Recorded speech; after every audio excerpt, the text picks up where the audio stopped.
existia uma bomba relógio em que o tic-tac estava sendo tocado até que a hora explodiu aqui. A proposta era fazer um ato contra o general, né? O general que estava à frente da República. Nós vivíamos numa ditadura militar. Poderia ter sido aqui, como foi, e como poderia ter sido em qualquer outro lugar do país. Mas nós tínhamos claro que os militares eram violentos, né, e não pensavam duas vezes em matar, em sequestrar, em prender. Mas também tínhamos a posição da importância, né, de não deixar passar incólume a vinda dele para Florianópolis.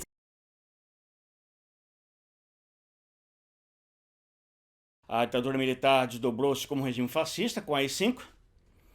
Foi uma ditadura marcada por torturas, assassinatos, concentração de renda, eliminação de direitos dos trabalhadores, do povo, intensa repressão, obscurantismo cultural. A fome e a miséria atingiu o nível maior de toda a história do Brasil até aquele momento. Viram 56 milhões de miseráveis, e isso afetava inclusive camadas médias urbanas, a pequena burguesia tradicional, funcionários públicos, né? E que uma parte dela, vamos dizer assim, é constitutiva da massa de estudantes. Nacionalmente, na época, se criou uma narrativa de como se fosse um acidente ocorrido na Novembrada, né? A Novembrada fosse fruto desse acidente, porque o João Figueiredo era um mandatário altamente autoritário e ele tinha rompantes, né, de fúrias, e eles quiseram criar uma narrativa que ele teve um rompante de fúria e nesse acidente, então, a população reagiu daquela forma. Não foi bem assim. Não sabíamos do quanto repercutiria favoravelmente ao movimento, mas as condições objetivas estavam dadas para isso. Sabe? Tinha tido aumento da gasolina. Os servidores públicos, eu era servidora pública e nós estávamos no movimento de reivindicação, porque aquilo era em 79, os servidores públicos trabalhavam, a jornada de trabalho era 44 horas, nós estávamos na luta por uma jornada de 40 horas e estávamos na luta pelo direito ao 13º salário. Então o servidor público, ele aderiu pelo ódio que ele tinha do Jorge Bornhausen, ódio ao interventor. Isso colaborou muito, combinado, né, com o movimento ascendente de ódio à ditadura. A miséria aumentou muito nesse período. Nesse contexto, havia uma situação de extrema miséria, fome, desemprego, arroz salarial, queda de salários, aumento, uma inflação terrível, com aumento, às vésperas da novembrada, houve aumento do preço de gasolina, botijão de gás, coisas assim do passado. Então, tudo isso foi um volume, né, de situações objetivas que colaboraram, né, com a nossa manifestação. E isso mostrou que nós estávamos certos de que o momento político favorecia essa nossa decisão de nos aproveitarmos para nos manifestarmos contra a ditadura militar.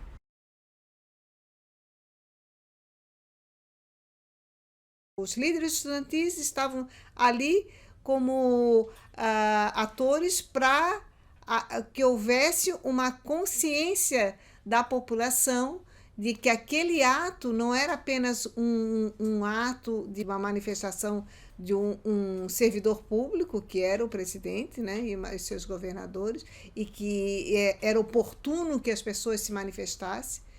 Toda a corrente política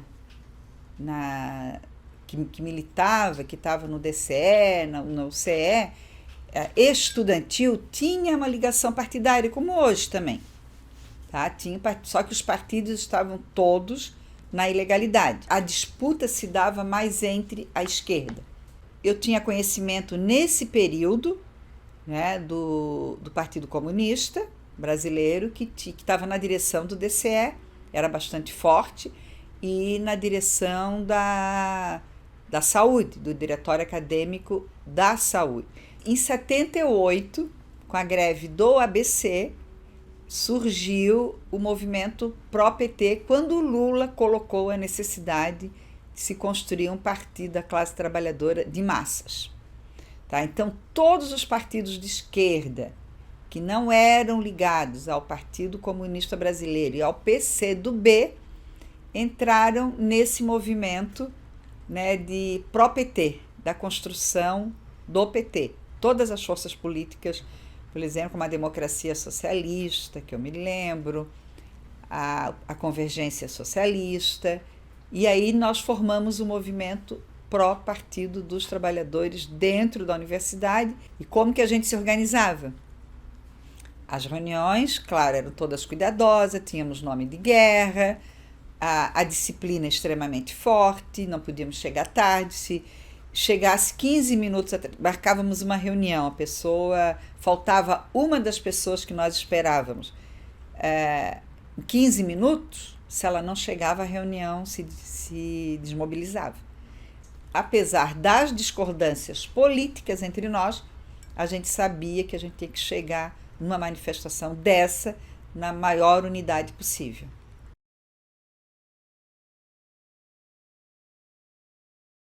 O local em si ele foi organizado pelo próprio Estado, que esperava, com a condução da população de Florianópolis, mais funcionários públicos que foram convocados para estarem presentes, mais os estudantes das escolas municipais e estaduais, que também foram convocados para estar presentes ali na hora, e todo um trabalho anterior que foi feito também pelos estudantes para que a população se manifestasse. Nós divulgamos amplamente que ela ia ocorrer, apesar de ser a época do regime militar, nós soltamos uma nota que foi distribuída amplamente, inclusive nos morros.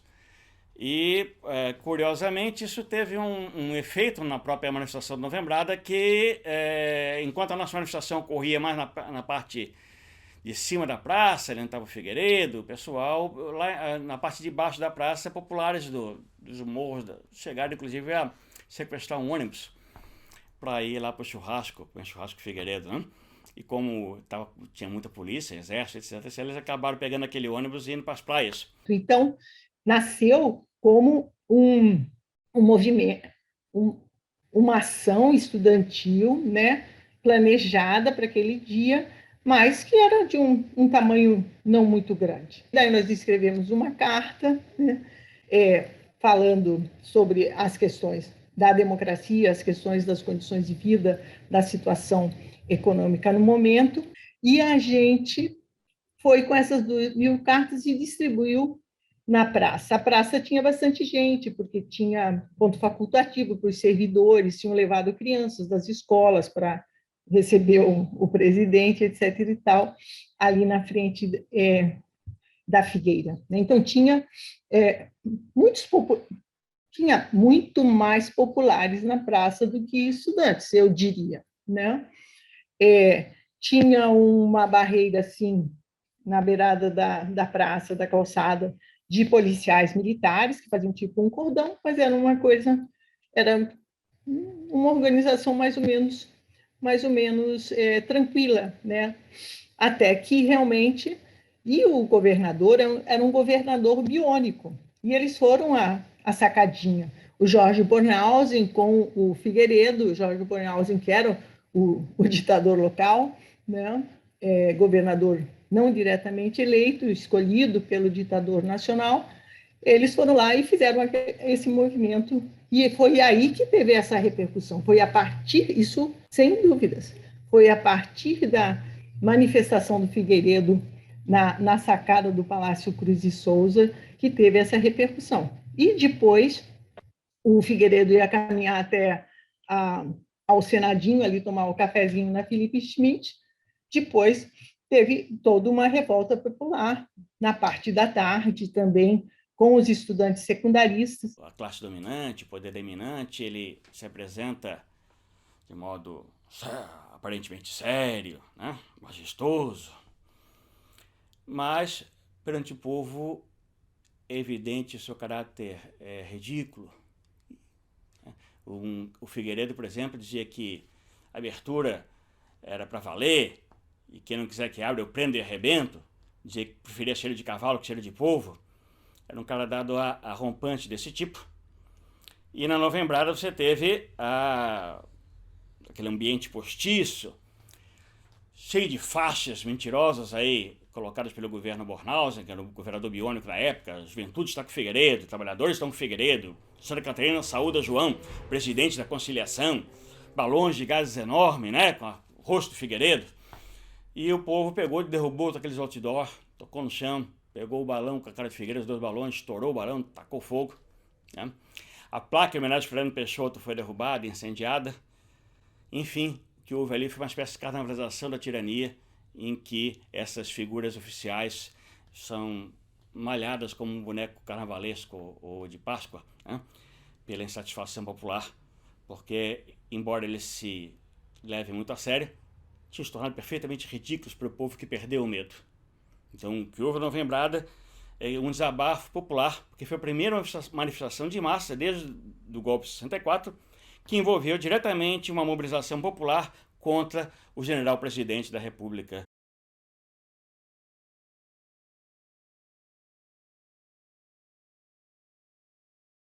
Então, com o Figueiredo indo lá na sacadinha e fazendo aquele sinal com a mão que queria dizer uma minoria, mas que foi interpretado realmente como uma ofensa, né? Eu sei que eu estava com a Marise, uma do lado da outra, assim, bem na frente, eu disse, meu Deus, Marise, como que ele pode fazer isso? Ele é o presidente da República, ou ainda assim, né, de oposição, mais uma certa ingenuidade. Eu disse, como que ele pode ser assim, agredir a população fazendo esse sinal, né? E isso foi uma, assim, teve uma resposta da população imediata, né? Imediata, com muito desagrado e muito xingamento daí, né? Essa população ela sofreu por quantos anos os efeitos da ditadura militar, onde ela estava calada, amordaçada, e naquele momento foi um grito de manifestação de cada um daqueles presentes contra toda a opressão da ditadura militar. Não esperávamos que fôssemos tão bem recebidos pelos estudantes e pelos servidores públicos que estavam na manifestação. A gente não tinha noção disso, nós tínhamos uma preocupação de que poderíamos ser repudiados ali. Tivemos essa preocupação. Mas o importante que eu acho que, apesar dessa preocupação, nós resolvemos fazer. Eu acho que isso é uma grande lição, até hoje. Até hoje eu uso nos argumentos, quando as pessoas vacilam, faremos, não faremos, eu digo, na Novembrada a gente tinha dúvida e resolvemos, na dúvida, fazer. A gente estava colocando em risco as nossas vidas, não, eu não tinha noção, em nenhum momento foi discutido isso, tá? Mas de que poderia haver prisões, repressão, a gente tinha clareza disso, nós vivíamos numa ditadura militar.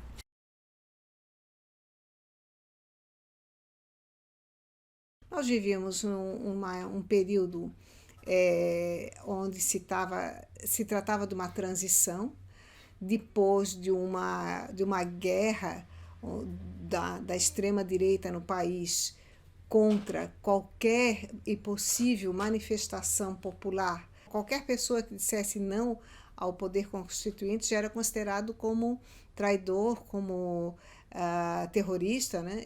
E era dessa forma. Acho que todos foram presos no mesmo horário, às 6 horas da manhã, mais ou menos. Foram 3 policiais federais que realizaram a minha prisão.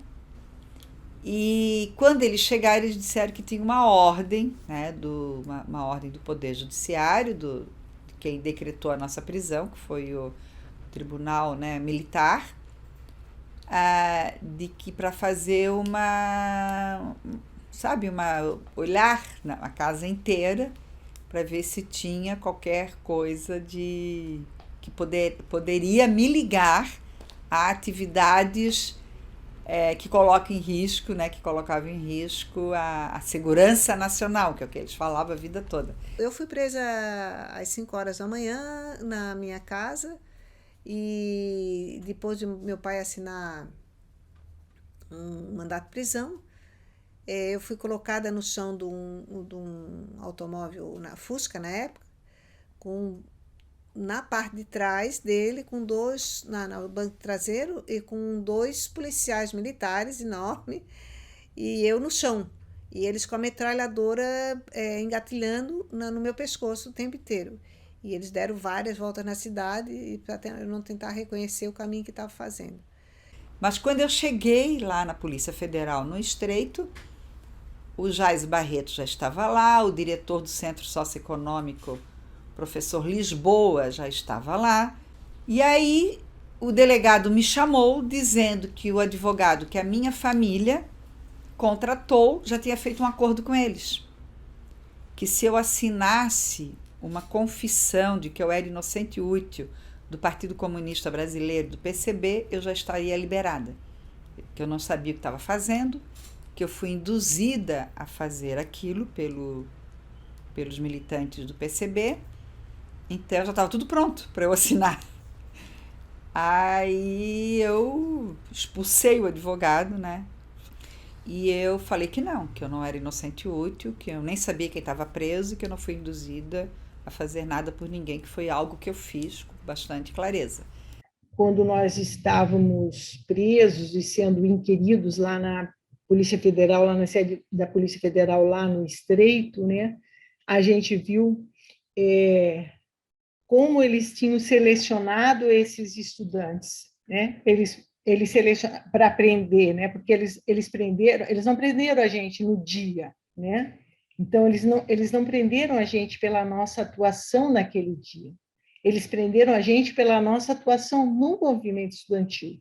Então eles tinham muitas fotos lá das assembleias, lá na reitoria, nas assembleias dos estudantes lá no campus da universidade, em que eles tinham aí assim umas marquinhas, um redondinho em cima das nossas carinhas, e daí eles escolheram os que eram mais ativos no movimento estudantil na universidade e que estavam presentes nessa manifestação.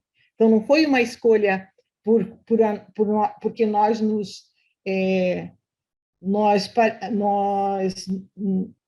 porque nós aparecemos mais ou porque nós tivemos uma atuação mais intensa na manifestação, porque a palavra era porque nós nos destacamos durante a manifestação. A escolha desses estudantes foi pelo seu destaque e atuação no movimento estudantil, na universidade.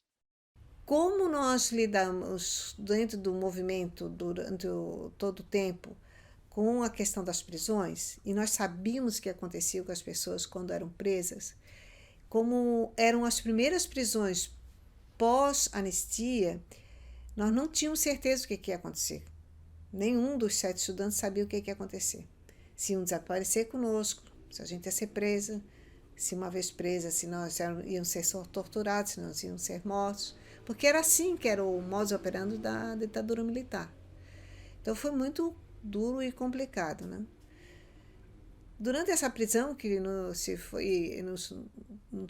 nós ficamos incomunicáveis, eles também eram uma outra coisa muito estranha, porque não existia também Polícia Federal feminina. Então eles usaram a militar. E para militar eles usaram uma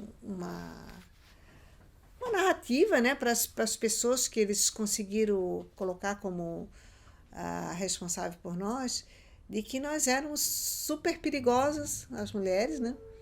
E porque nós ficamos separados dos homens. E individual, naturalmente, em celas individuais, porque estávamos incomunicáveis.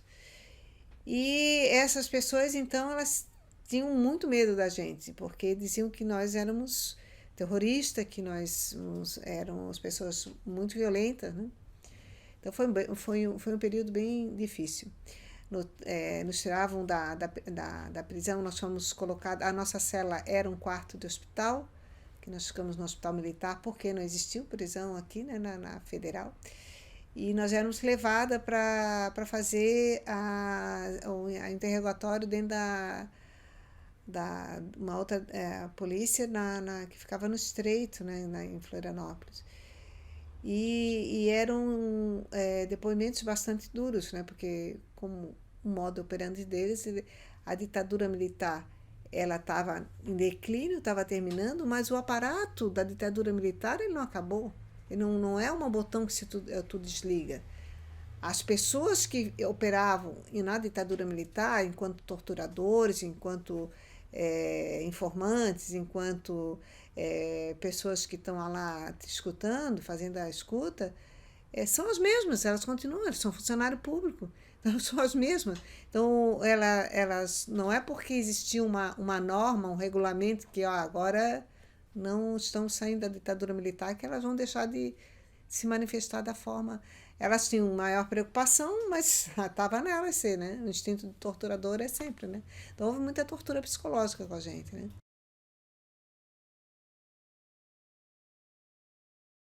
Houve uma mobilização muito forte para nos soltar. Várias manifestações, entre elas uma manifestação com mais de 20 mil pessoas na Praça 15, violentamente reprimida. Um culto ecumênico, em que a mãe da Lígia teve um desenvolvimento brilhante, em que ela falava que os seus filhos foram presos. Seu filho Sérgio Giovanella foi preso na Operação Barriga Verde, que prendeu mais de 100 catarinenses e torturou barbaramente, né? Que eram acusados de militantes que estavam reorganizando o PCB na época. E ela falou que naquela época não houve ninguém que se levantou em defesa do seu filho, daqueles jovens que lutavam pela liberdade, pela democracia. E o povo respondeu: agora tem, estamos aqui, né? A massa do povo. Né? O que se criou em torno desses 7 estudantes, porque ele era muito significativo dentro do movimento nacional, em outros movimentos que existia contra a Lei de Segurança Nacional. Então, era importante que esse julgamento resultasse em absolvição.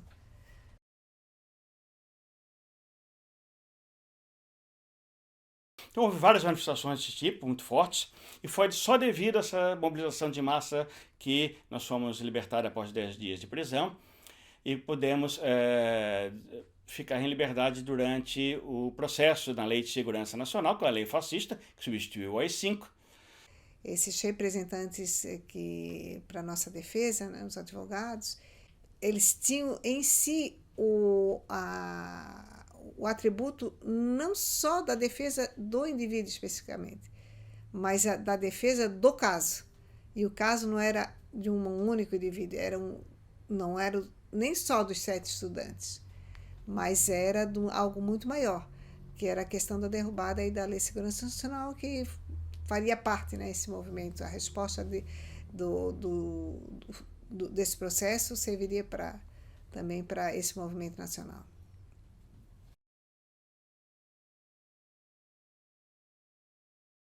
A luta contra a ditadura era a luta contra as forças sociais que ela representava. A ditadura militar era uma ditadura que em 64 derrubou o governo progressista que fazia reformas de base em defesa da ordem estabelecida, né? Dos monopólios brasileiros associados ao imperialismo, né? Dominados pelo imperialismo e o latifúndio a eles integrados. Então, essa ordem social permanece, até hoje não foi superada. E, nesse sentido, essa luta pela democracia real para as massas se projeta para o futuro. Hoje, em que nós vemos aí uma ofensiva de direita muito forte, que deu um golpe em 2016, que estabeleceu uma série de contra-reformas através do governo do Fora Temer, e que continuou desenvolvendo políticas reacionárias a partir da eleição de uma figura folclórica e nefasta, que é o senhor Bolsonaro, um fascista completo, que estabeleceu um governo profundamente militarizado. Ele tem vínculos claros com o regime militar, defende a reestabelecimento de um regime semelhante ao regime militar, e se caracteriza claramente por posições fascistas. Não temos hoje um regime fascista, temos um governo fascista. Então a luta de hoje é semelhante à da época. Ela é barrar o fascismo, conquistar a democracia para as massas do povo e dos trabalhadores e abrir caminho para transformações sociais mais profundas. Uma questão que eu considero muito importante, que é a força da juventude, a força do movimento estudantil, de como o movimento estudantil foi importante, mas muito importante, no processo de democratização no país. Então, o novo olhar dos jovens sobre a vida, sobre a cidade, sobre as relações entre as pessoas e as relações sociais, eles são fundamentais para colocar novas esperanças, para não dizer tudo já é como é e nada muda, porque é possível mudar, é possível mudar. E a força dos jovens, ela é extremamente importante para essas mudanças, impulsiona mudanças positivas para a melhoria da vida das pessoas. Então, a atuação no movimento estudantil, em todo esse tempo, tem sido crucial para os resultados positivos em defesa da democracia. Então, há que ter esperanças, há que se manifestar. Nesse ano, nós podemos voltar a sorrir um pouco e lutar para a mudança governamental. Não é fácil, é um momento muito crítico, né? É um momento muito crítico. Mas acho que dá para ter esperança.